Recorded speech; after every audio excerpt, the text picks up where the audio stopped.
If I never make it back home, yes, it was meant to be. I've been sent by the Lord with a destiny. I'm chasing demons out of this land under authority of God's right hand, and I've been down this road a time or two at least. And I'm not giving up for angel, man, nor beast, 'cause I'm a devil chasing son of a gun. Ain't giving up till the good Lord come back to get me, to take me home. I'm part of God's army. Here we come.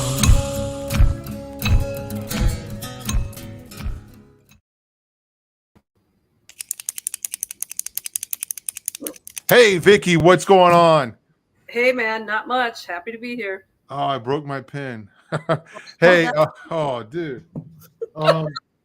How's everybody doing out there? All of our crazy friends. Are you crazy? Yes, you are, because that's why you're here, because we're crazy too. throughtheblack.com is the show, is the website. Spiritual warfare and stuff. What are some of our other taglines? I don't know. We got a few of them. Let's get weird was one of them. Don't run away from this fight. Hey, I want to tell you guys something right off the bat. Our good friend Katie has been working real hard to get some new courses up on the website, and we now have Russ Dizdar's Book of Acts available. Now, Vic, this is one that I have not taken. I have taken most of Russ's courses, but this is one I've not taken. So I need to take it. And thank you, Katie. Now we can go on throughtheblack.com and listen to it and check it out. Very cool. So, hey, by the way, lots of resources up on Through the Black. Where from teachings of Russ, from books that we, I don't know, we don't necessarily endorse all the books, okay, but just to give you kind of something to reference and look at, of stuff that we read or books that we've read or that we know about, and sometimes that we refer to. So anyway, all that stuff is out there. There's a lot more than that.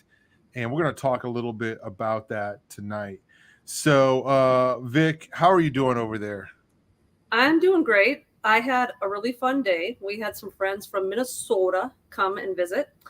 And we went to the Esther play at the Sight and Sound Theater in Branson. And Dad and I are not theater buffs by any stretch of the imagination, but it was spectacular.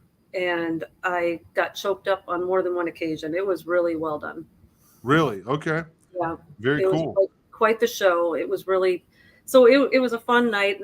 Branson's all decorated now for Christmas. So there's lights galore all over the place. And we had a nice dinner. So it was a long day, but it was good.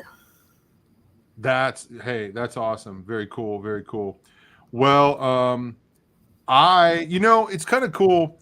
You're out there in Missouri and you get to go to all the things like the Dr. Michael Lake events and things like that, right? Yeah. And in Ohio, if you live in Ohio, you get to go to the garage. I went to JC's garage tonight. Nice. And you know what? I guarantee everybody listening would have wanted to be there tonight. It was super cool, just fellowship. And people are showing up to a garage for church because they want to go the extra mile. They want to, find out what's going on. They want to be informed and they want to be involved in prayer and all that stuff. So it was super duper cool. Hey, Vic, I did my good deed for the month. Yeah, there's Coach Dave. Hey, I'm there in the garage, and who walks in the door? Coach Dave. This guy, honestly, he makes me feel ashamed of myself. He has so much energy. Oh, God.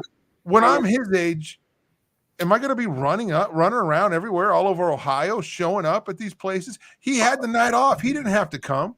Oh, man. And there he is. Yeah. So, and I thought, man, I'm going to do a photo op here. Coach Dave Daubenmeyer, Coach Dave Live, the Salt and Light Brigade. He is one of the sponsors of the new campaign. So anyway, we're going to talk about that in a minute. But Vic, hey, I did my good deed for the month. I took my mom with me to this event tonight. Oh, you did? Yes. Okay. And All she right. had a great time, let me tell you. Okay. So, At any point, I don't think she knew what to expect. I said, we're going to a garage. She said, well, first she asked me, how should I dress? I said, Mom, it's going to be in a garage. So at any point during the evening, did she ask you, is this live? no, she did not. Okay.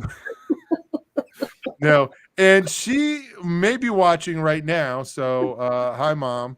Well, yeah, she will be. Even if it's not live, sometimes she has trouble getting connected. But anyway, man, I'll tell you what. I was glad to have my mom there with me tonight. Her and I had some adventures. My mom was a single mom raising me and just working like crazy, working ridiculous jobs for very little pay. And and I don't know, man. It was a crazy life growing up, and it was so cool to have her along.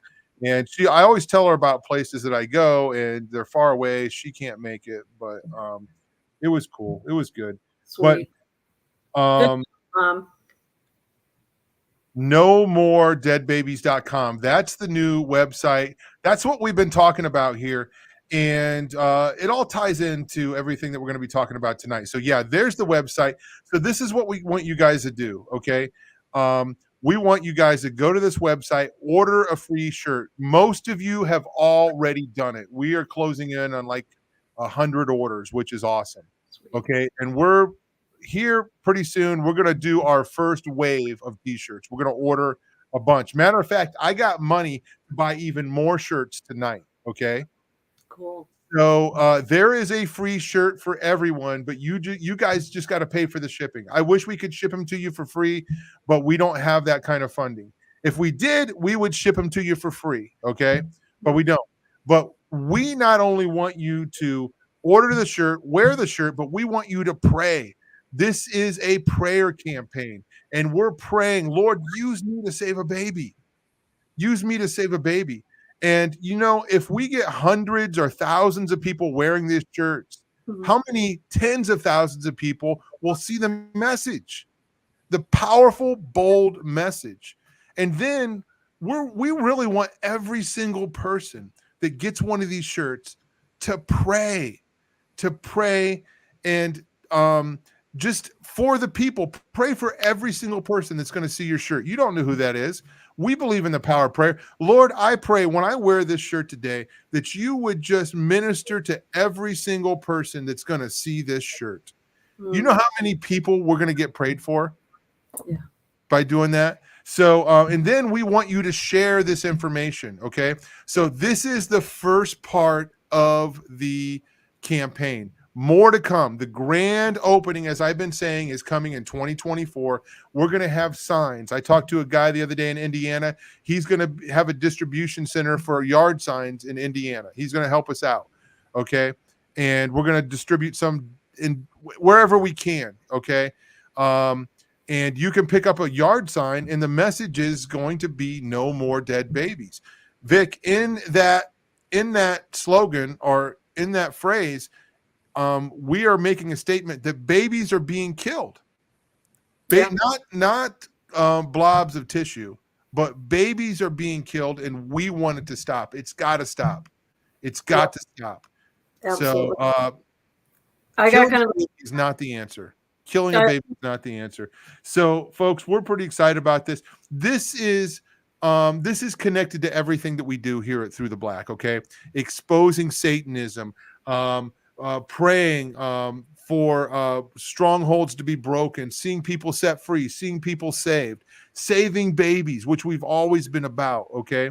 So, guys, and here's the thing. This is one of the big parts of this campaign is this is an opportunity for you to do something that you've never done before. And even if you are a bold Christian, this is another opportunity to level up in another way. Okay. So, Anyway, we want to challenge you, and we're going to challenge ourselves to get involved in this campaign and to take it out there. Vic, I know that you've been talking about this campaign this weekend and what we're doing, and everybody is just been getting involved, and we're excited about it. You want to share anything? Yeah, absolutely. I just want to thank everybody who's ordered a t-shirt and who's posted this on socials and been talking about it.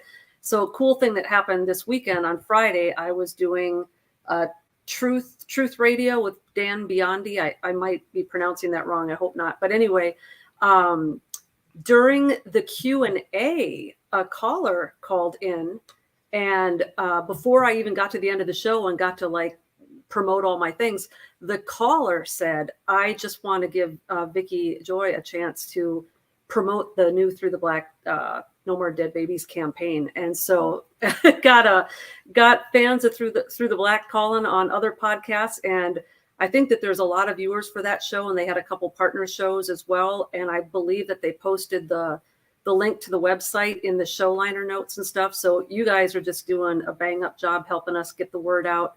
And thanks so much to the caller who called in and gave me the opportunity to share that on the podcast. And I'm really excited about this campaign, Tom. I think pretty much every day I have an opportunity to share it with somebody. And I'm just really hopeful that the Lord is going to really breathe on this and bring fruit out of it. You know, it's easy to do campaigns and raise money, and everybody likes the t-shirts and things, but wouldn't it be amazing if this actually radically stopped this freight train dead on the tracks? And I mean, I'm just praying for a miracle exceedingly abundantly more than we are even imagining.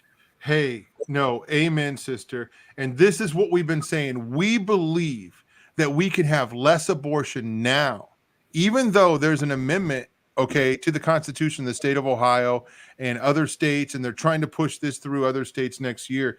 We believe if Christians step up, we're going to save babies on the ground level, not through a law. Okay. Right. Now, I don't suggest that we're going to give up politically. I think we should try everything we can to rescue babies. But this is where we're at right now in Ohio. And we got to do everything we can. So that means we need all hands on deck. And this is, we're trying to throw this back to the churches. Okay. So, man, I got to go to the church in the garage tonight in Mount Vernon, Ohio. Love that place. It's so cool. Down there, Jeff Klein opened up his garage a few years ago and said, I'm going to do church on Tuesday night in my garage. How many people have been ministered to? This guy is an evangelist everywhere he goes. It doesn't matter if he's going to the gas station or going to his garage or work or whatever. He just invites people and tells people, and it's amazing down there. And when I was down there in Mount Vernon, I said, hey, did you guys know there's a church in Times Square in New York that is interceding and having powerful prayer meetings up there and just doing some of the, the same things that we're doing, going around and marking off places and praying in New York, and we're praying in Ohio. So anyway, super cool stuff. And this is amazing. I got to tell you something. So when I was there tonight, I often get people that will ask me, hey, your last name's Dunn, so do you know any of these people, or do you know any of these people? And I'm like, I don't think we're related, because I know my Dunn line. Well, tonight, somebody from far away that I don't know, I met like a fourth cousin. What? Yes. That's nuts. I know. And they found out, hey, this guy's the speaker tonight. His last name's Dunn. And they're like, hey, do you know any of these people? And I was like, yeah, actually I do. That's my family. So we've never met before, but we were able, she showed me some of her ancestry, and I was like, yep, I recognize that name. No way. I recognize that name. That is one of the daughters of my great grandfather. Whoa. So yeah, it blew me away. I was like, usually it's a bust, but tonight we had a winner, and that's never happened before, really. So, wow. That's awesome. That's not the kind of thing that ever happens when your last name is Anderson. Yeah. Yeah. Growing up, I knew all the Dunns in the phone book in Mansfield, where I'm from. There was like 4 of them, and I knew it was all my family. But now it's well, we don't have phone books anymore, but there's a lot more, and I don't know any of them. So anyway, Multiplying. yeah.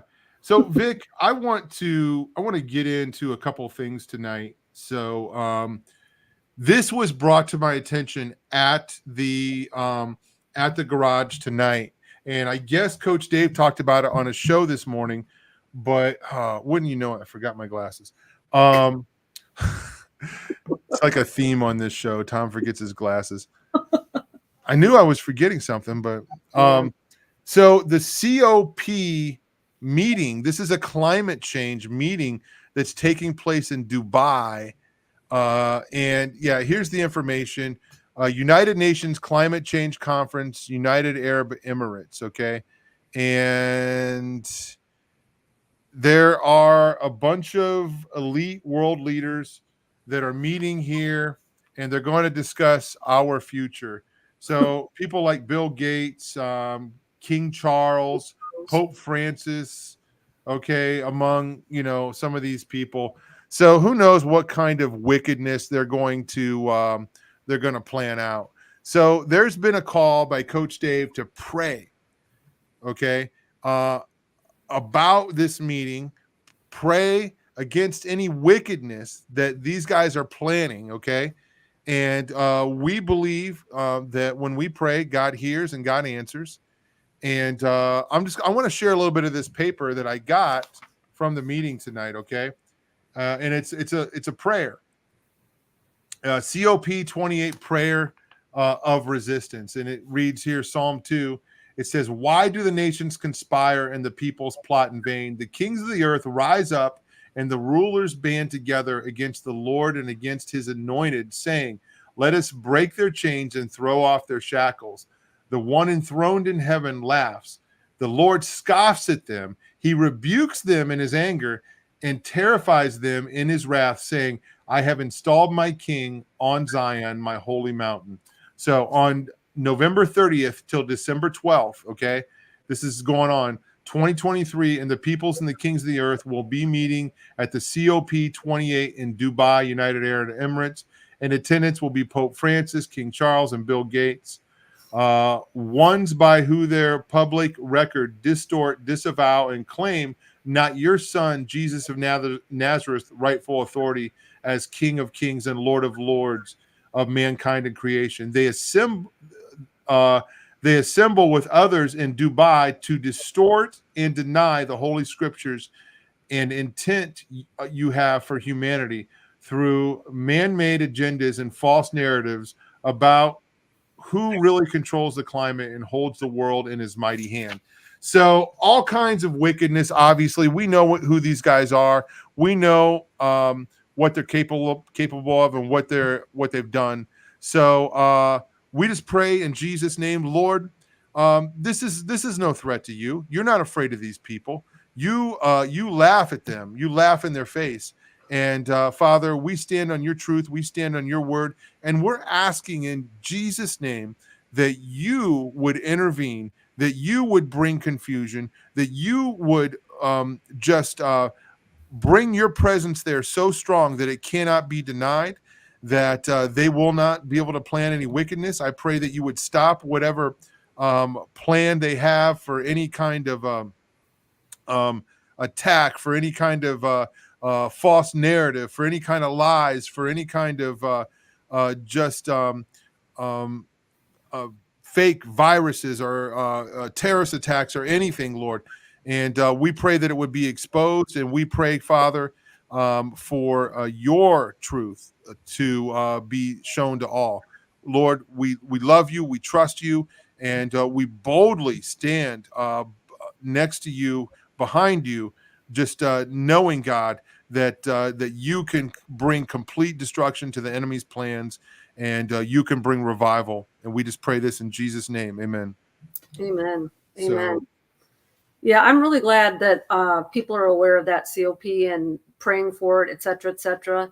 And Psalm 2 was a really apropos verse to mention there about how the kings get together with literally the meeting agenda is to just overthrow the sovereignty of God on this planet. But I know a few years ago, Tom, and I know I did an article on Real Dark News several years ago. Then Prince Charles was giving a speech at that forum, and it's always this really flowery speech writing language. But if you read between the lines, what he was really saying is that the coming agenda, there will be 100% compliance, and if you do not comply, they will find a way to help you escort stage left, basically. So even when these things are done, take the time to go online and look up some of the transcripts and read, what did Bill Gates really say? What did the Pope really say? What did King Charles really say? Because they flat out tell you what their plan is. And the more specifics we have, the more powerful and specific our prayers can be against them. Agree, Vic. And Gullible's Travels. And I can't read. Yeah, okay, this is your article Yeah. that's pulled up on Real Dark News. I don't know if you've been following what's going on in Ireland. Did you hear about what happened over there? A little bit. I read briefly read just like a social media post yesterday, I believe. And Ireland is near and dear to my heart, not only because I have friends there, but my very first mission trip in college was to Ireland and Northern Ireland. So I have a real heart for the Irish and Northern Irish people. Vic, I did not know that. I have also been to Ireland, and it is near and dear to my heart. I just love the Irish people. Me too. And I'm just I mean, like all God's people, they're just special people. And when you get to visit there, it's just kind of like, man, these guys are so cool, And it's just praise to God for his creativity for making Ireland, right? Yeah. And it's all glory to God. But of course, these guys are amazing, and they've had enough. Okay. They are trying to protect Ireland from an invasion. And there was a stabbing last week. I think 3 children were stabbed. Okay. And this is by an immigrant from, I can't remember the name of the country. I knew this stuff last night, but I forgot it all. But somebody from the Middle East. And it's somebody that's lived there for 20 years, basically off the government dole there. And they've never worked a job.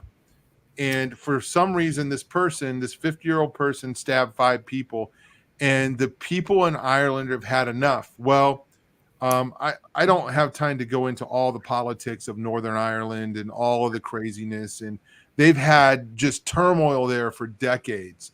And I mean, it's a mess. Yeah. But it calmed down after a while. But it's always been a concern of what's going on. And there is a fight to get back their sovereignty in the north, and there's the IRA and all this stuff. Like I said, no time to get into it, but the people there have been through a lot, and this could be something that could unite them. I mean, I don't know what will happen, but they, of course, the papers have called them like far right extremists because they don't want. They're saying that they're racist and all this stuff. Anyway, it's about globalism. Just like this COP meeting in Dubai, it's about globalism. And the powers that be in Ireland are basically saying that if you rebel against this, you're going to lose. You're going to go to jail. You're going to get prosecuted. So you're not allowed to say that you don't like children getting stabbed in Ireland. Is basically, what it's coming down to. So anyway, well, you know what? The spirit of the Irish and Northern Irish people, they are a strong people. They've been through a lot of crap, and even the years where they immigrated over to America, they're starving to death, and they're coming over here totally under the thumb of the British monarchy. And then they come over here, and the Irish immigrants were treated like garbage when they came to America. And there's just all of these really bad stereotypes, I think, of the Irish people. They are a strong people. There are godly people over there. They are hysterical. They are witty. They are just wonderful people. My heart is really with them, and they just got to stay strong. But we got to pray for our brothers and sisters there. We got to pray for the churches there. And, this whole divide and conquer agenda that the globalists are using with great effect, unfortunately, just systematically bringing down these nations. And it's really distressing, Tom. And that's why I believe so much in what we do here at Through the Black and with the No More Dead Babies and with the Resist and Rescue. There's a point where we got to say enough is enough. Vic, there is plenty of work to do, right? It's just like, our heart's breaking for Ireland, but we have an invasion hemorrhaging at our southern border. We've had 8 million people under this administration, and the estimation is we're going to get another 6 million in the next year. Oh my goodness. God bless these people, and hey, it makes it easy for us. They can come to us, and we can share the gospel with them. Then they can take it back to their own country, right? So, hey, some people will be like, hey, that's not very Christ-like. If America falls, then we can't help anybody. We help people all around the world, and if we don't have sovereignty, we're not going to be able to help anybody. And that's what's going on. And people out there might not like it. I think the people that listen to this show understand where I'm coming from. And, honestly, it does weaken the countries when the immigrants come here. And I'm not talking about the hungry and the weak and the sick, but usually the people that can make the trip are the strongest. And they're leaving the hungry, the weak, and the sick back in their country. And there's nobody to do what needs to be done. Also, by the way, I think Ireland has taken in 100,000 Ukrainians. Wow. I think, and I don't know how many other Middle Eastern immigrants. I can't remember the country that this guy came from, and it's a mess. It's a mess all around the world, folks. This next year, okay, buckle up because it's going to be a wild ride. We're here trying to save babies, okay, and trying to expose the devil and Satanism and all this stuff. We're going to talk about that tonight. And then under that, along with that, we're trying to save our country. It's a mess. Vic, I wasn't planning on talking about this tonight, but how much longer can this economy survive with 8% interest rate, the housing market? How much time really do we have before this crashes? I don't know. I don't know what's going to happen. So, that's just another thing that's going on, right? The interest and the inflation, and it's out of control. But hey, I still say it's a great time to be alive. It's a great time to be a Christian, and we got to fight. We got to get strong so we can help other people, and that's one of the many things that we try to promote on this show. And we try to do the show, and we try to save our own families, right? And get on here and just fellowship and encourage everybody else too. So yeah, absolutely. Yeah. Well, and I think we've alluded to this before on the show. The sad reality is that a lot of times when we pray for revival, a lot of times it does come through persecution. Revival doesn't just come.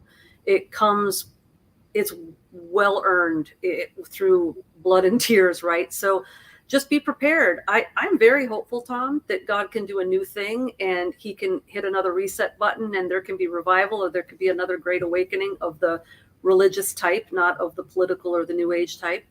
But because of how far we've fallen as a nation and as a church, we might have to prepare ourselves for persecution, and just understand that we need to prepare for that in advance. And we need to just know that as things get tough, or as our bellies get empty, or our spending money and our ability to travel and all that stuff, as things are taken away from us, as privileges and rights are taken away from us, that we should count everything as loss for Christ, persecution's going to come. And if we don't mentally prepare for that possibility, we will not be ready for it if it comes. Maybe it won't come, Tom, but I think sticking our head in the sand and saying Jesus is going to come and just make it all good or make it all better, or that'll never happen in America, or some president will come and rescue us first, or Jesus will come and rescue us first. That's great. I hope we get rescued. But if we don't, we need to be prepared for the worst as well. And if the worst never comes, that's great, but we have to be prepared for it. Well, I agree, Vic, and in many ways, it's already here.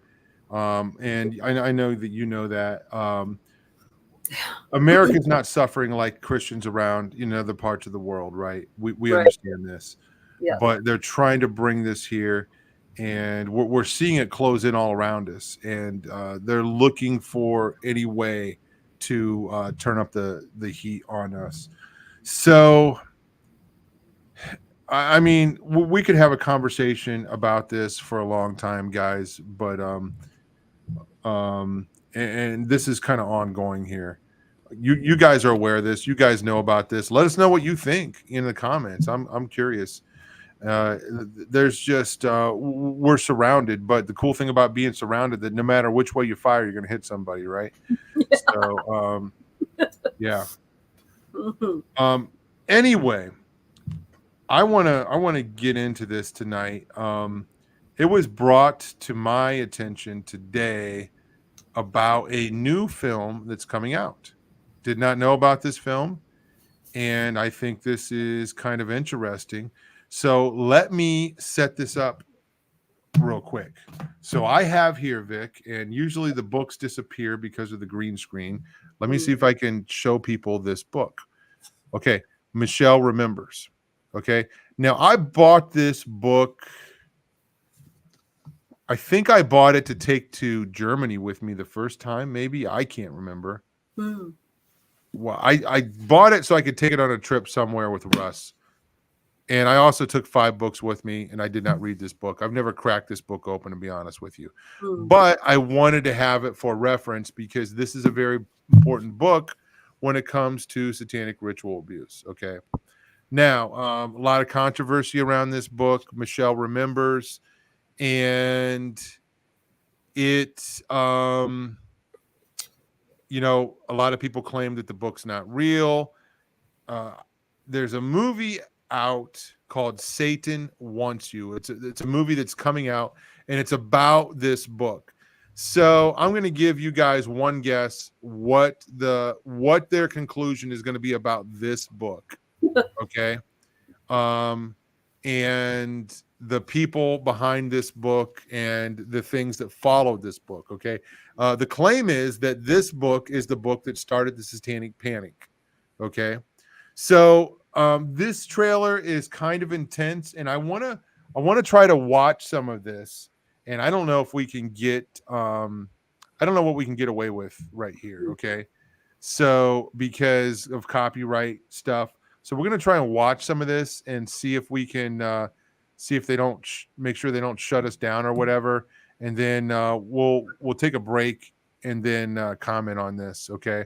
So this is looks like a docudrama film. Okay. So this is Satan Wants You, about Michelle Remembers. Side A, November 1976. Let it come as much as you can. I couldn't get away. I was even down there.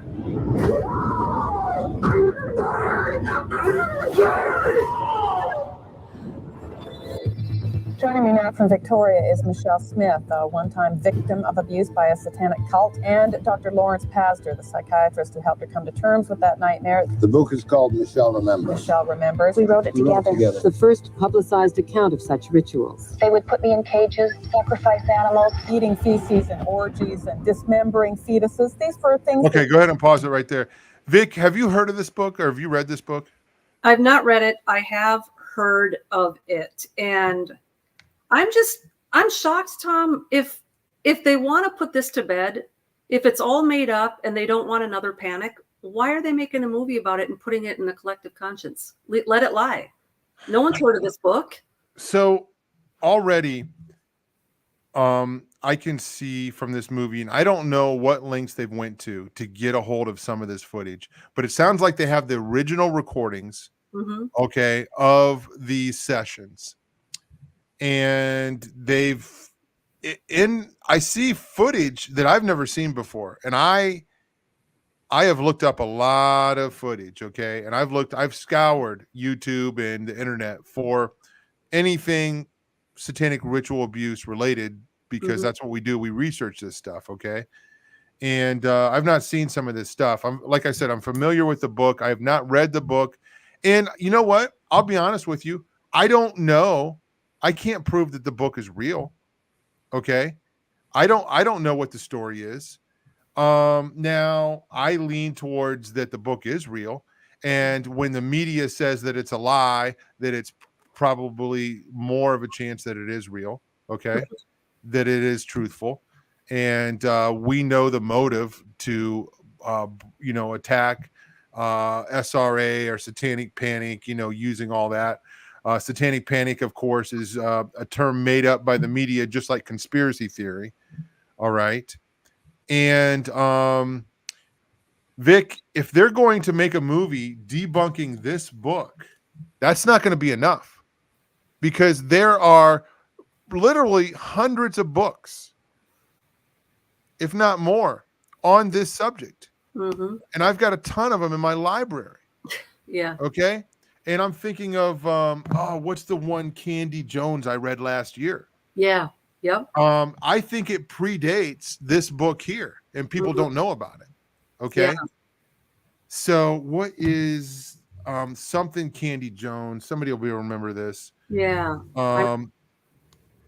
Man, that book, Vic, when I read it, I think I read it in January last year, or no, I read it after that. Maybe it was March or April. So, but it read just like any of the cases that we know. I never heard of that case of Candy Jones, and we know. Hold on. Mind Control of Candy Jones, wasn't it? I don't know if that's it or not. The Control of Candy Jones, maybe that was it. Yeah. Something like that. Yeah. So anyway, that's a book that's out there. They're going to have to make a lot more movies to debunk all of these stories. So Well, let's watch some more of this trailer. Any other comments, Vic? yeah, I haven't really thought this through, so it might come out jumbled. So have mercy on me here. But if the whole issue is satanic panic, there's no devil, there's no Satan, there's no such thing as the occult, there's no one who worships the devil. Okay, let's just say for a second that that's true. We already know from things that have been disclosed in the news in recent years with certain islands and certain people who off themselves supposedly and whatever. We know that all of the things that these people in these biographies are describing are happening, and that elite people around the world and in DC and Hollywood and we know that the abuse and the horrors that these people are describing are happening to children. So if you eliminate Satan out of it, you actually have a worse situation on your hands. Now you have the capability of doing that kind of stuff just in the heart of man without any sort of spiritual influence or demonization. And so I would almost think, as long as you're going to let the collective conscience know this is what's happening behind closed doors, this is what's happening with children, but let's not have any satanic panic. I mean, do you understand what I'm saying? Like your issue is that they're doing it in the name of Satan, or they're not. At that point, who cares what's behind it? If it's happening, we should panic about it, regardless of who's behind it. No, agree. And Trevor says that the staff in a psych ward minimized the cases. So I'll just read this. I worked with teens in the early 90s in a psych hospital, and some of them shared these types of SRA memories, and the admin staff minimized it all. Yeah, we've heard this over and over. Ugh. So Vic, again, story after story after story after story. I feel like sometimes I feel like a broken record on this channel because we're just climbing up on the roof and screaming, and we're like trying to get people to know that this is real. But at the same time, I don't say this out of paranoia. I say this on behalf of the survivors that we know, and they're broken and they're hurt and they want somebody to believe them.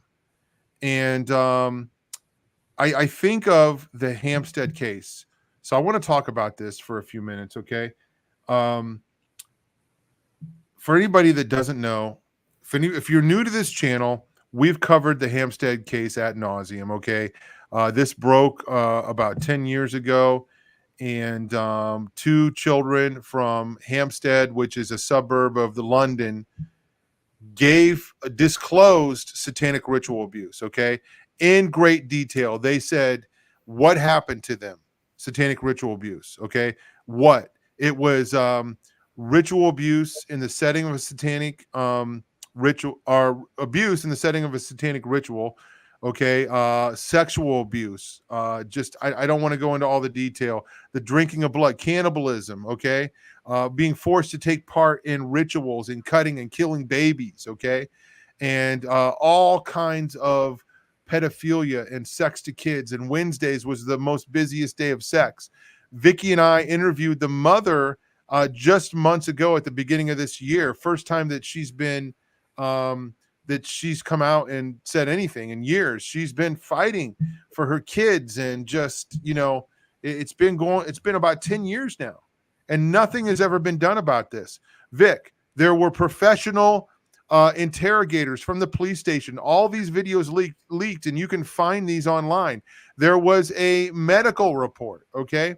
All of this information, it's overwhelming. You can see the testimony of the kids. You can see the testimony of the mother. And the Justice Palfrey said that the mother made it up and forced these kids to say this. So we're leaving a lot of details out. But one of the things that Ella Gariva, the mother, did to try to, clear her name was take a polygraph test. Okay. I don't know if anybody knows anything about polygraph test, but they are very, very accurate at detecting lies. Okay. Because when you lie, your body begins to do a lot of things like sweat, your heart races. Okay. And it's just really difficult to lie unless you have a really, really hard conscious, or you're multiple personality, or one of these things. Okay, so it's really hard to beat a lie detector test. They're not admissible in court. I don't know why. They should be, in my opinion, but I guess there is that 0.1% chance that somebody knows how to beat them or can beat them. Okay, so anyway, I've been watching police interrogation videos all weekend for days. They're hours long, and I've been up at 1 o'clock in the morning watching these videos and watching these police officers breaking these people, not in a way that is putting pressure on them in a forceful way, but just asking them questions and watching their body language and knowing how to get the truth out of them. And I'm not talking about forced confessions. I'm talking about skillful interrogators getting these guys to tell the truth. Okay. So, and of course, anybody, of course, the haters will say, well, the Hampstead kids, they retracted, whatever. I don't have time to go into that, but that was after they were in custody for a week. And if you watch the retractions, those videos are very short, and they, there's a lot of things about them, and they didn't fully retract their statement. Okay. And especially Gabriel. So anyway, Vic, I want to show this video of Ella Gariva getting a polygraph test.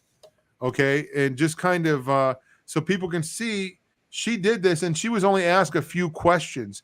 She was very nervous about this. I would be too. I would be nervous. And Vic, the thing is, I want you to comment on this. Could you imagine if you were brought into a interrogation room and you have been accused of murder? Like, I think I would do all those things that would make me look guilty, even though I'm innocent. You know what I mean? I know, right?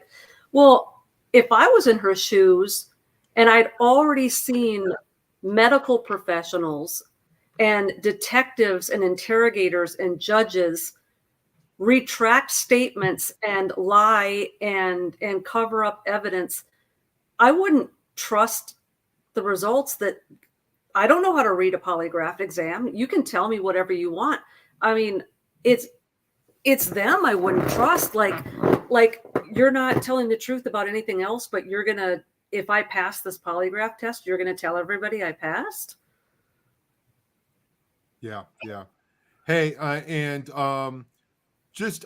peeked at the chat for a second, and I want to comment on what Trevor's saying here. I've heard former witches talk about how they would make jewelry and they would curse it and give it as gifts to church members. Yeah. Hey, that's way off the subject, but that's called a charge object.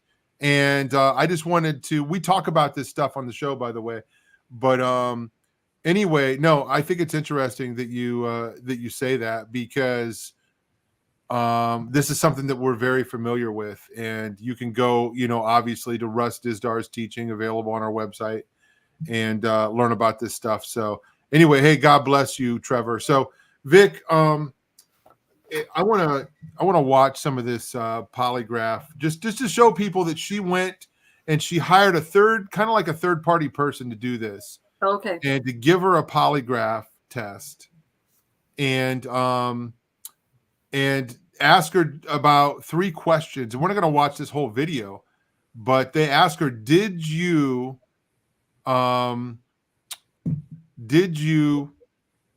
force your kids or tell your kids to, tell this story? Okay. And she passed this test. So let's take a look at this video of Ella Gariva taking a polygraph test. So this was years ago, by the way.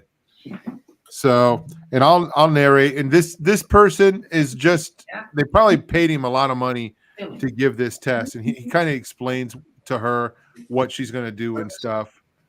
A little bit, I understand. Ms. Gariva, how much do you know about polygraph? What do you know about polygraph? Well, I know probably just a general knowledge that it's some kind of device that monitor your bodily activity, and depending on your emotional response to the question, it's reads your physical sort of. Basically, that's what the polygraph does. Okay. So that's what the polygraph does. But the polygraph really is a medical instrument. So that is capable of registering physiological activity. Okay. But the physiological activity the polygraph measures is very specific. And that's important that you understand what the polygraph does. So let me give you an example. We have 2 nervous systems, central, peripheral. And in the peripheral nervous system, there's a nervous system called the autonomous nervous system. The autonomous nervous system. So, and Katie, if you can scrub through and to where she, where they're asking her the questions. So this is one of the things that they accused Ella Gariva of making these stories up, telling her kids to tell these stories to the police. Now, Vic, I don't have to tell you this. When you watch those videos, those kids have not been coached. They're not actors, okay? And it's interesting because my son, Elijah, and you guys got to meet him last week, anybody that saw the show, the Hampstead case is kind of new to him. And he's been present at a couple conferences that I've been at recently. And I've been talking about the kids and showing the interviews. And I'm standing on stage, and he's down front, and I'm looking at him, and I can see the look on my son's face. He's like, what is happening right now? This is crazy. These kids are telling the truth, I could see all that on his face, and he's just shaking his head and getting upset, you know? So, anyway, anybody that's seen the videos knows these kids are not lying, right? And she got accused of coaching the kids to tell these stories, and then they just dropped it. Okay, simultaneously, all the newspapers in the UK and London said that this is an evil mom that wanted custody of her kids. And Vic, hey, but why just go after her ex or the baby's daddy? Why not just go after the whole school? Don't stop at him. If you're gonna make up a crazy lie, just get everybody in on it. You know, just if you're gonna do it right. But that's ridiculous. She had full custody of her kids. Okay, there was no danger. She went back there. I get so worked up and passionate about this. Vic, can you talk about it? Yeah. So if you watch the interrogation of the videos with the children, I mean, if you've watched as many hours of interrogation videos as Tom and I have, you just can there's so many like dead giveaways when people are lying. These kids are eyeball locked right into the interrogators, and the interrogators are like trying to trip them up. So they'll give a detail, and then the interrogator or the detective will misquote them on purpose, and they'll say, no, like that's not what I said. And they're adamant and to the detail of where the cupboard was and which one, and it was onto the left hand here, and it was on this shelf, and it was this color. And I mean, if they were coached, they would have to have been coached by someone who knew every minute detail of that school, of what was it, the principal's house, and all of the secret rooms in the guy's house and his basement and all this stuff. And I can't believe for 1 minute, Tom, that these interrogators, that the knowledge they have, the education that they have, when they're looking at everything from when someone shifts their posture all of a sudden, or when they put a defensive position up, or when their blink rate starts to change, all of this stuff, they're noticing everything. These kids are passing every single test with flying colors. There's no way a professionally educated interrogator could have been in the room with those kids or watched that video and not absolutely known that they were speaking out of memory, not memorized script. And so to me, the thing that makes me so angry is that people that have been placed on this planet to protect children, the father, the teachers, the police station, the doctors, these people who have been charged and in many cases have taken oaths to protect children, and they are the ones that are covering these things up. And that's the part that just drives me nuts, is that even when children who are as articulate, because Elisa and Gabriel are extremely articulate children, and most kids, if they had been through something like that, especially if they were traumatized, especially if there was dissociation, the average child is not going to have the ability to articulate as well as these children were able to articulate. Any adult, especially, most of the people in their lives would be, what's that word? It's where they're mandatory reporters. And I've been in positions, like I've worked in daycares, and I've worked in like group homes and things like that, where you're going through training, you're going through lots of training, and you're getting trained in first aid, and you're a mandatory reporter. So you're trained to know what to look for behaviorally and different things like that. And then you're a mandatory reporter. If you see these things, you are supposed to put up the red flag. You're supposed to report it. So when you've got a kid in a situation where every single place they turn, they're being met with adults who are trained and educated and mandatory reporters, and every single one of them is turning a blind eye. I mean, this is like the movies. Like, you know, you see these movies where someone is, you know, thinks they're losing their mind and they're going to the cops and they're going to all these different people, and nobody recognizes them and everybody thinks that they're making it up. And, you know, that's the kind of thing that happens in a movie, you know, where the cops are the bad guys. And then, you know, so anyway, Vic, I don't, I'm here. yeah. I did not get raptured. Okay, I don't know okay. why you can't see me. I'm not invisible either, but I thought for a minute, oh, he's been right this whole time. He is holier than I am. well, East here. Coast first. Oh, I don't know if, you know, when the rapture happens, if it happens, you know, according to time zone or what. But anyway, I'm here, and I don't know why I'm not on camera, but okay. it is what it is. So a couple things. We forgot to finish the trailer for Satan Wants You. We'll go back to that in a minute, but I want to show just a little bit more of this polygraph here of Okay. Ella.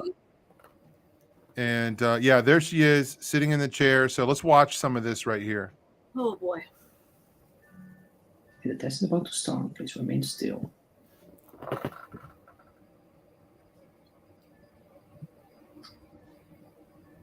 Do you understand? I will only ask questions we have talked about. Yes.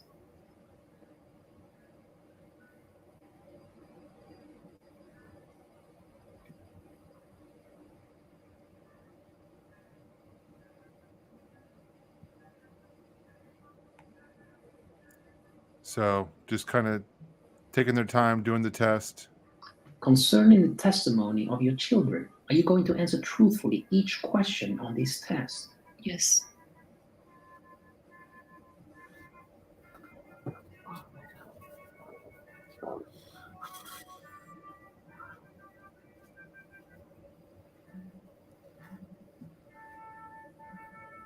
Are you sitting down? Yes.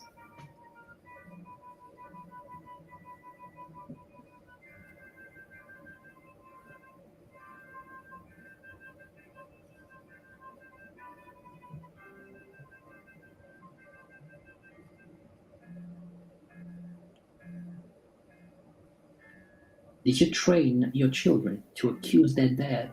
No.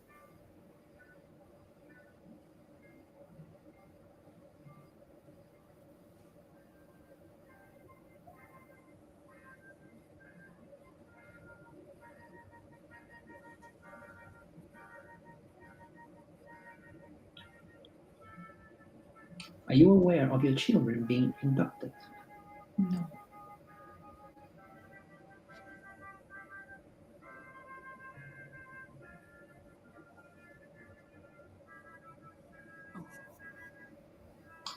Did you coach your children in giving their testimony?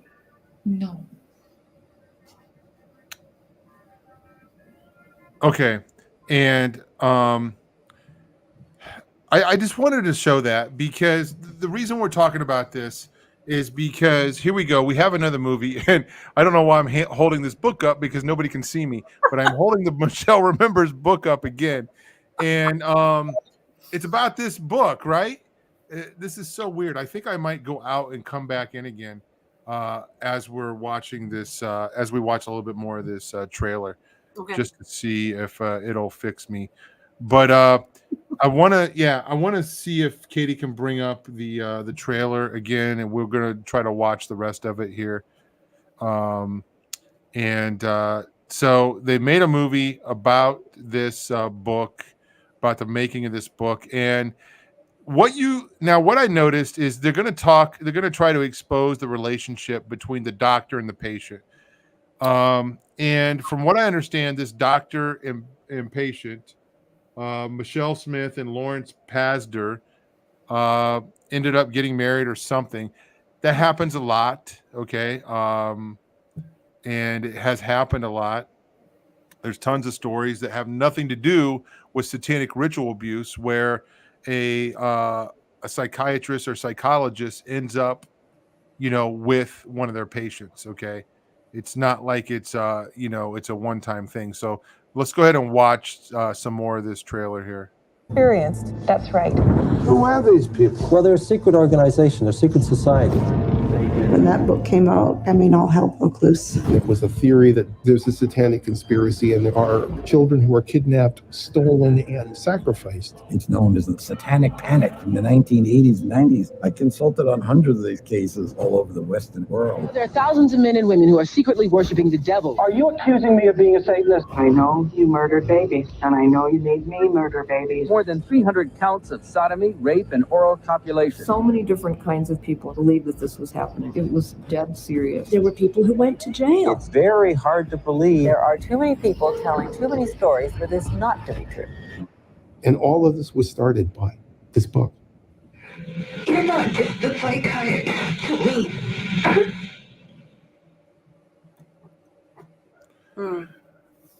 Okay, I'm still trying to figure out what's going on. I tried to open up another window here. Guys, sorry for the technical difficulties here. Not sure what's happening. So all this is going to tie together here in a moment. I want to try to share something.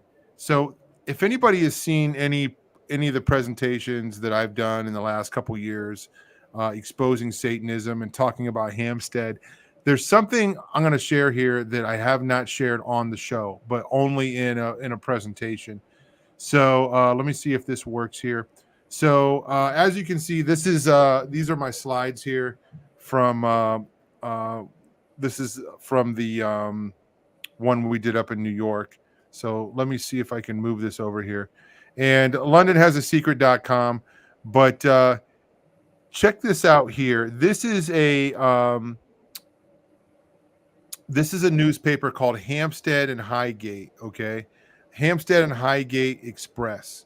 So again, I don't have my glasses, guys. So this is hard to read, but I want to show history here. Okay, this is in 1972. Witch has a spell in court, witch is fined. Okay, so there is a history of a cult going on in Hampstead. Okay, years, decades before the Hampstead case. Okay, so I can't read that. Sometimes I do when we're doing a presentation, but I don't have my glasses. It's way too small. But here, David Farrant, self-styled president of the British Occult Society, who was arrested in the churchyard of St. Mary the Virgin Monkin Hadley, Barnet on Halloween night, was fined £10 for indecent behavior at Barnet on Wednesday.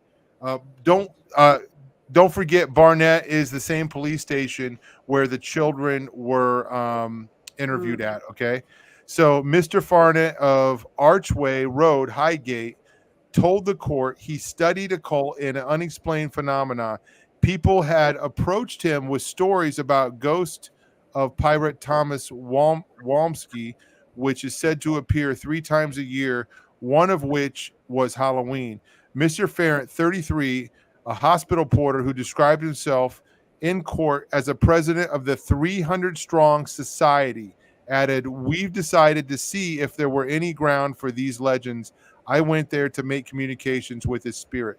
So he's talking about some paranormal stuff and ghost hunting. Okay, well, but the highlighted thing there was 300 people connected to this group. Okay, and here we go again. Hampstead and District Local Advisor, Girl and Baby Occult Mystery. Okay, and then we're going to go to the next slide. And it says, police are investigating links with London communities and a Highgate witches coven as anxiety continues for the safety of the 18-month-old baby and his young Italian mother who disappeared from New Barnet 3 weeks ago. The woman, Rita, 24, is known to have had contact with Highgate-based occult group called the Pagan Pathfinders and have expressed a general interest in witchcraft. But according to the group, she said she had not been in contact with them for several weeks before her disappearance. Okay, So, and then there's other things going on in Hampstead. So let's look at these connections. Hampstead teacher walks free after sexually abusing 9-year-old girl. This is 2012, 2 years before Hampstead. And then look at this. Here is Hammond High, Royal Free Hospital in Hampstead to be investigated over links with Jimmy Savile. Okay. So I want just to establish that there's a history here, okay, with Hampstead. And again, sorry you guys can't see me. Not that you need to, but I am here. Some people said they could see me, and I don't even know what that means. So, Vic, this is interesting. In the same area, at the same police station, there is a history of occult activity. So, I'm watching a little short documentary tonight, okay, before I went down this afternoon, before I went to the garage in Mount Vernon. And I found a quote, and I'm going to ask Katie to bring it up here in a minute. But so Black Sabbath from London, okay, is they're a band, and whatever you think about them, I'm not here to whitewash them or protect them. But according to Ozzy Osbourne, he was like, yeah, I didn't really want anything to do with the occult, but we were just basically doing it for show and to get attention. And the name of their band is based on a movie about vampires. And people began to show up at Black Sabbath shows that were involved in the occult. And Ozzy was like, and I read this before in his book, years ago. Ozzy was like, get these crazy people away from me. I don't want anything to do with Satan or the occult. Okay. And he said this happened in America. Satanists would show up at his show and they had to kick him out. They had to call the police and remove him. So look at this quote right here from Ozzy. Okay. Vic, Ozzy Osbourne, he said, I couldn't believe it when I learned that people actually practice the occult. These freaks with white makeup and black robes would come up to us after our gigs and invite us to black masses at Highgate Cemetery in London. The same cemetery where Karl Marx is buried, by the way. Talk about satanic. So here, why did Ozzy say that he got invited to a black mass by a cultist to a cemetery in Highgate? I mean, did he just randomly pick that? I think this is a memory that he had, that he got invited, the band got invited when they're coming up in the 70s. That's when these reports, okay, from the Highgate and Hampstead Express, whatever, those newspapers were talking about occult activity. And we're saying the occult activity never went away. It went underground, okay? And there was satanic ritual abuse at the Christchurch Primary School in Hampstead. And Elisa and Gabriel blew the whistle on the whole thing.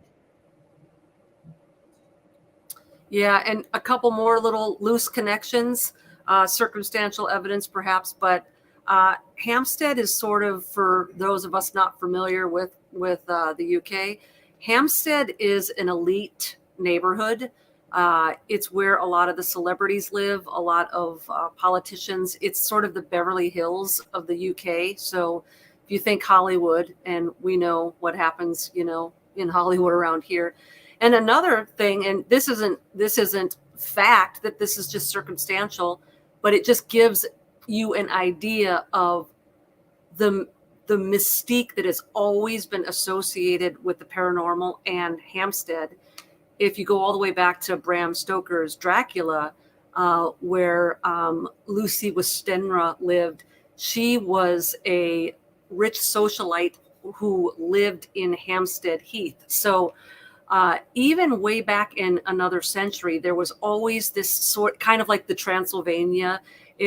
Hampstead Heath was the romanticized place where all of this sort of paranormal, occultic witchcraft story took place. So there's some history there as well. So again, it's not proving any solid points that would stand up in court, but it's all that to say that there is something about these very specific locations in the UK, Hampstead and the cemetery, et cetera, that just keeps showing up over and over again in fact and in fiction.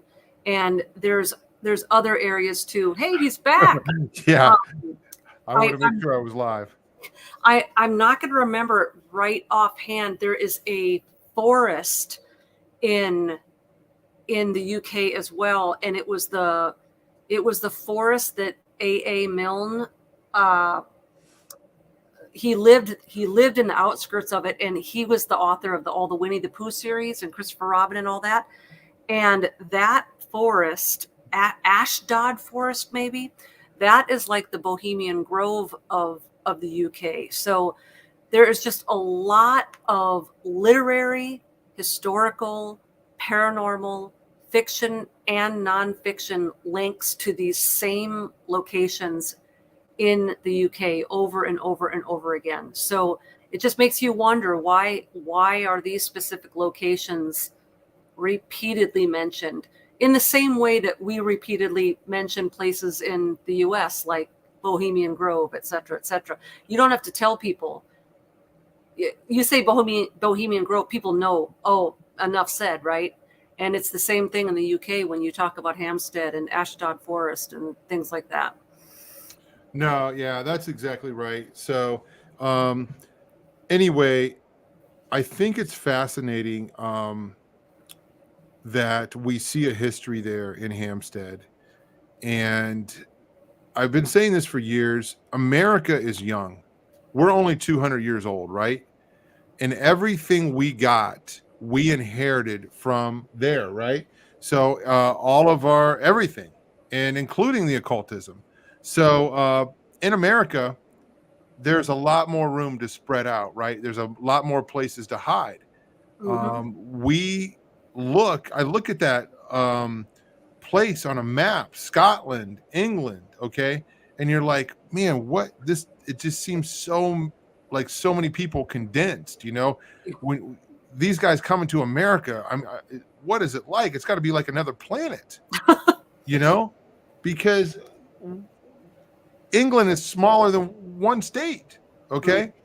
So anyway, they have a lot more experience in hiding and covering up, you know, their satanic ritual abuse. Of course, we got a lot more room to hide over here, but we're young. We're real young.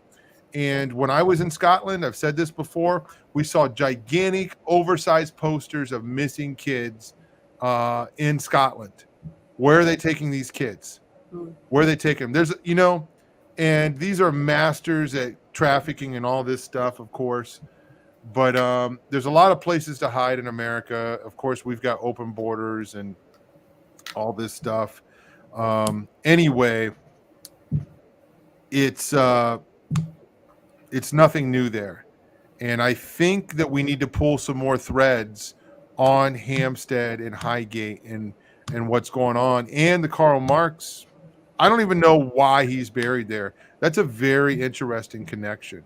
Yeah, that is. I guess I'm thinking out loud about some things I probably shouldn't, but I'll be interested to see if you guys have any connections or have heard about this or know of anything about Hampstead and Highgate. No surprise to us, but we're doing all this. I wanted to show the polygraph test because, folks, there's a movie coming out, Satan Wants You, and they're basically, once again, trying to debunk satanic ritual abuse. Vic, if I wanted to debunk satanic ritual abuse, I would just not bring it up. That was exactly my point. How many people have heard of this obscure book that's now 40 some years old? And they had to put in millions of dollars and an entire campaign back in the 80s to squash this. And now they're going to bring it up again. I mean, obviously there's an agenda here, or there's some sort of psychological reason they're doing this. Like they want to debunk it, but they want it on the collective conscience at the same time. You know, when there's things that Hollywood doesn't want out, they don't fund it. Like, that's why there's not a whole bunch of movies about Jesus Christ and the gospel and Bible stories and things like that. They don't want truth out there. Yeah. So anytime they're willing to put truth or half truth, in this case, they're going to put truth out there and then debunk it. But anytime you put truth out there, even if you debunk it, now you've got people who have never heard of it before thinking about it. And Yeah. Even take like a silly conspiracy theory, regardless of what side of it you fall on, they are still making videos to this day on Paul is dead. The Beatle, the Paul McCartney. Well, we're far enough along where even though a lot of young kids have heard of the Beatles, they haven't heard of that whole conspiracy. So why does that keep coming into the collective conscience? Why does it keep getting talked about? And even though all the videos out there are debunking it, for every 10 people that watch a video like that who just go with what they're spoon-fed, there's going to be those thinkers that walk away who have never heard of Paul McCartney, weren't alive during any of this, that now think that Paul McCartney's dead because that information was put out. And so you run the risk of, if you bring up a dead issue, there's going to be a whole bunch of people who've never heard of this that are not going to take what's being spoon-fed, and they are going to believe it. And now you potentially have more adversaries, more intercessory prayer against you. I really don't understand fully the psychology of why they want it. They used to want to be covert about everything, and now I don't know if it's like a Edgar Allan Poe tell heart sociopath arrogance sort of thing, like they just got to give away where they buried the body because they want the credit for how clever they are, or if they're just, I don't know, Tom. I can think of three different reasons, but Vic, when I talk to the average church person for whatever random reason, and I don't go around telling anybody new what I do because it freaks them out, and I'm trying to make some friends over here. Yeah. So, but when they find out, it gets real weird. They get quiet, and they're like, "Yeah, I believe that stuff's real." And then I never see them again. But anyway, but the average church person, in my opinion, believes there's truth to these things. Yeah. So I agree. It doesn't make sense to do this. I mean, I guess I want to mention two things: money and personal interest. Those could be motivators. I don't know that a movie like this would make a lot of money. It could. It could make enough. People are just trying to make money to make their investment back and then make a little bit of profit, on top or whatever, or just pay the bills. Yeah. So I don't know what a movie like this grosses. It's possible that one could go viral and they could make a lot of money. Then either personal interest, somebody's got a dog in the fight for whatever reason, and they just want to expose it. But I don't know. It just doesn't make a lot of sense to me. Yeah. I wonder too, just talking off the top of my head here, if they make it out to be like there really is no such thing as Satanists that do all this stuff, just like the line we always hear that witches don't ever curse people and witches are loving people and witches don't ever curse or do anything bad anymore. That could potentially draw in a lot of people that want that label, like, okay, I'm going to go and join the Satanic Temple or something, because nothing nefarious is ever going to be required of me, but then I get that cool identity, and I get to get the black nail polish and dye my hair black, and I get that label and that persona, and nothing is ever going to be required of me. And that's a way of getting recruits, ignorant recruits, that as they get deeper and deeper into it are going to realize, oh, there are requirements and initiations the deeper I get into this. So maybe it's like a massive marketing campaign to recruit all the the dumb masses into thinking it's just a cool little social club. There's no requirements. There's nothing. There's no consequences. And it's not until they get too deep into it that they realize that there really is something to it once you get to the deeper levels of it. Yeah. You know, I predict this movie is not going to be, these guys are not going to be in our team. But I will say this, there were some compelling things in that trailer, that documentary, I think that would make the average person want to watch it because they're like, oh, this is real. I want to believe this is real. And then hook them in and then, do the bait and switch. Yeah. Like, oh man, I thought all this stuff was real. I can't believe, because there's not really anything in that trailer. And I guess we should reserve judgment, but I'm just going to speculate. There's not really anything in that trailer that suggests that it's not real. Did you catch anything? I didn't really catch anything that was, I don't know. No, not from that trailer, I don't think.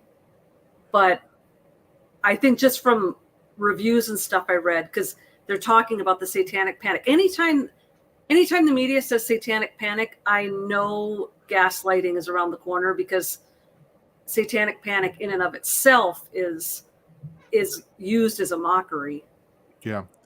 So they did a made for TV documentary on McMartin a couple years ago, and it seemed as though they had a pretty good amount of our side in there saying that it was real, right? Huh. So surprised. Yeah, me too. By the way, speaking of McMartin, we're going to be doing a show about McMartin sometime in the somewhat near future. Maybe it's probably going to be pushed back to January now, but we've come across something that is very rare that we want to share with you guys. So we'll let you know about that. But we're going to go back into McMartin preschool case. Happened in Manhattan Beach, California. So I found some buried treasure, and so can't wait to share that with you guys. Very so, cool. But Vic, same old song and dance. Here we go again. Another film trying to debunk Satanic Panic. I don't know why. They're the ones, besides us, they have a bigger voice than we do. If I was them, I'd keep their yapper shut, is what I would do. Yeah, right. So well, they're only bringing attention to people like us. Right. I wonder, I'm curious to see the movie, but I don't know how well Nefarious did in the box office, Tom, but as usual, Hollywood does a really good job of making Satan look really clever and intelligent and cool, and I don't know if maybe they, how there's always like these seasons where all the vampire movies come out and then all the werewolf movies come out and then all the zombie stuff comes out. And I wonder if the next phase of, the horror genre or whatever is all of these possession movies. And I'm sure Hollywood will do their best to, make Satan look all glittery and cool and witty and fun, but attractive, right? Yeah. So, I see in the comments somebody brought up D&D. I watched a couple short documentaries tonight because they came up after I watched this trailer. They got recommended to me, and there's one that came up about D&D, right? Mm-hmm. And Greg Reed knows a lot more about this than I do. Okay, and him and I might differ on this slightly. I don't want to downplay the dangers of it. There are definitely people that were connected to playing this game that had some issues. Okay. But there's also people that are connected to playing a lot of games, maybe Monopoly, that had issues. So I'm not trying, you know what I'm saying? I'm not trying to downplay that. I think there's something real there. Yeah. Yeah. But I wanna investigate. I've heard a bunch of crazy stuff about D&D. I don't even know. Greg Reed knows more about this. I would like to do some in-depth stuff, right? Yeah. And D&D, meaning Dungeons and Dragons, for anybody that doesn't know, So this is obvious. There's obviously been a resurgence of this, right? Mm-hmm. And Stranger Things. yeah, Stranger Things. Yeah, definitely. And I don't know, man. I don't think Christians should be posing as wizards and witches and, and all this stuff. But I mean, there's so many other things that you can do. But I see, I'm not surprised that the world does it, right? I'm not surprised they have an interest in it, but I don't know. I think we could do better. So Yeah, absolutely. Well, and I think D&D would be a great topic for a show, and because I do think with Stranger Things, a whole new generation was introduced to, hey, the 80s was super cool, and hey, Eddie Munson's super cool, and he plays D&D, and he even read the article. Was it from Newsweek? Like, that was an actual article of Satanic Panic, and that was probably the first time the younger generations had heard that phrase.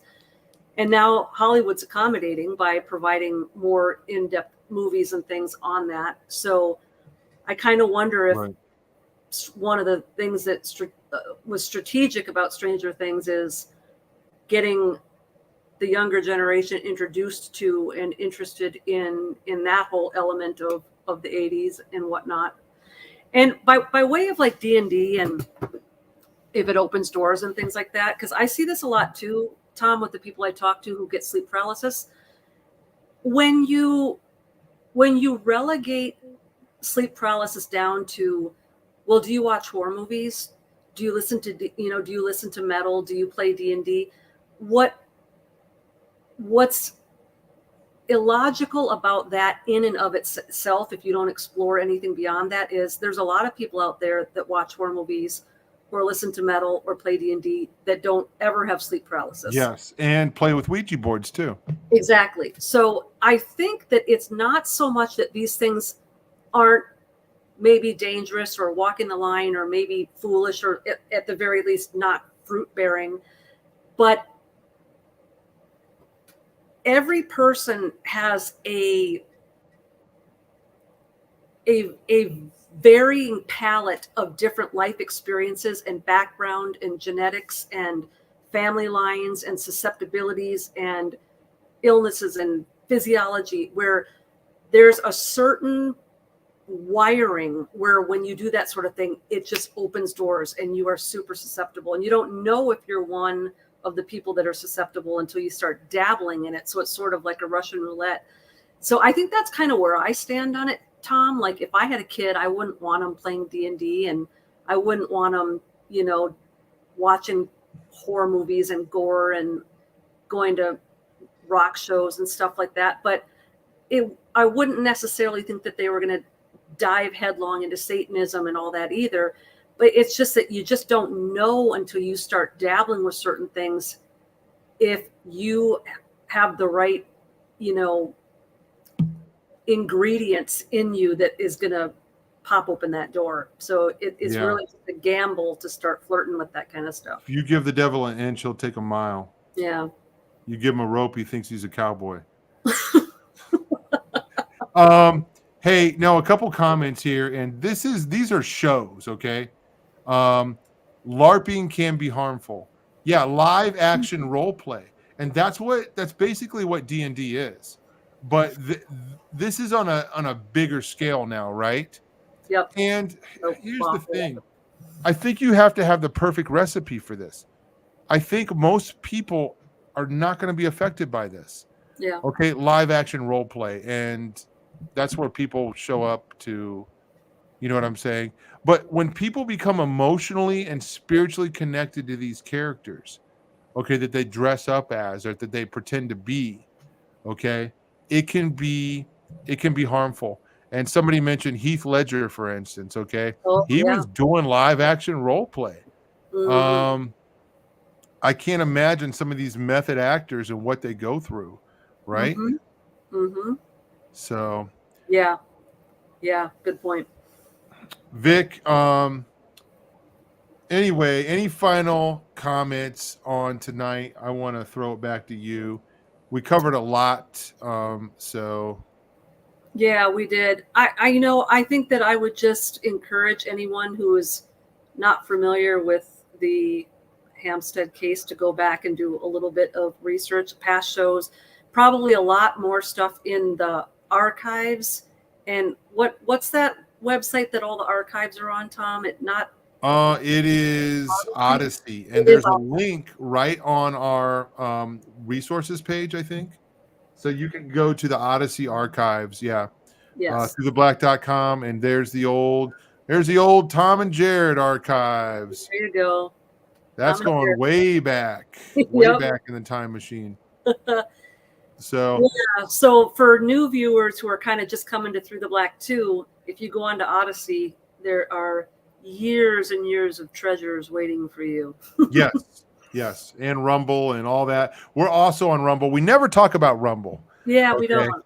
It's been a while. And we get comments on our Rumble channel. We have some people that watch on Rumble. Hi, we love you, Rumble watchers. So this is our first time saying hi to you in a long time. Oh. But guys, don't forget nomoredeadbabies.com. We want you to get involved in this. We're going to keep talking about this until you get sick of it. Maybe you already are sick of it, but we want you to order a shirt. We want you to wear the shirt to pray, to intercede. God, use me to save babies, and then share the pictures and the social media slides out there with other people. And guys, thank you for giving us a thumbs up and subscribing to the channel and liking us and involved in the support. Hey, also we're the only people that do this sort of thing, but we have the Resist shirts, okay? And this is our response to the fashionable, the trendy Satanism out there. We're saying no, it's not cool, and we resist you in Jesus' name. But guys, just appreciate you so much. Again, let us know what you think. We want to know what your thoughts on tonight's show. Do you know something we don't? Hey, what about Highgate in Hampstead? What do you think? Okay. Until then, we will see you next week. Bye-bye.